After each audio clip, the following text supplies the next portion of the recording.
Assalomu alaykum hammaga. Mana shu ventilyatorımga taxminan bir 12 yilcha bo'ldi. Hali ham ishlab turibdi. Buni uzoq ishlashining sababi, ya'ni bunaqasi siri. Mana hozir tekshirib turaman. Orqasida knopkasi bor. Demak, bu moylash vaqti keldi degani. Parragi tez to'xtab qolyapti o'chirgandan keyin. Ko'ryapsizlar mana. Jiqqat to'xtayapti. Bunaqa to'xtash kerak emas aslida. Hozir buni moylab qo'yamiz.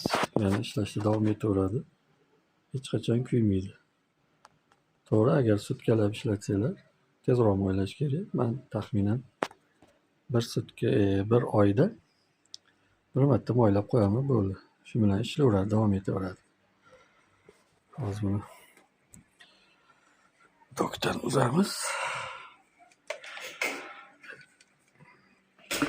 Yotkazamizda. Yotkazib yechamiz buni. Bitta 3 tanaqasi bo'ladi. Klipsa deydi. Bo'ldi. Bundoq qilsa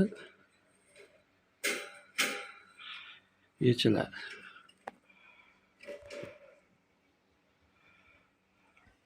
Bundoq qilib yechiladi.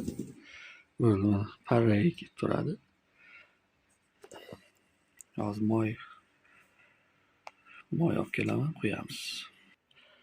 Tak, mana bunaqa moy любой xo'stovarda sotadi. Moshinka moyi desa ham bo'ladi. Arzimagan 5-10 ming pul turadi. Bitta olib qo'ysanglar 10 yilga yetadi. Mana ko'ryapsizlar, mana bu joyi parragini tagiga bundoq qilib tovuzib qo'yiladi.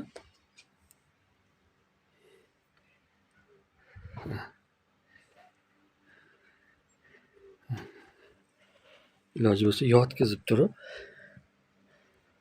aylantirib qo'yiladi moyni. Ichiga kirgizib yuborilsa, ozgina qo'lda aylantiriladi.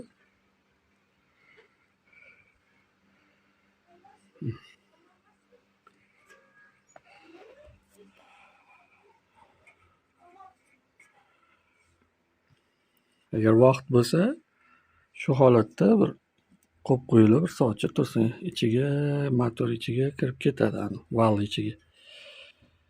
Endi moy ko'proq singiydi-da, ichkariroq.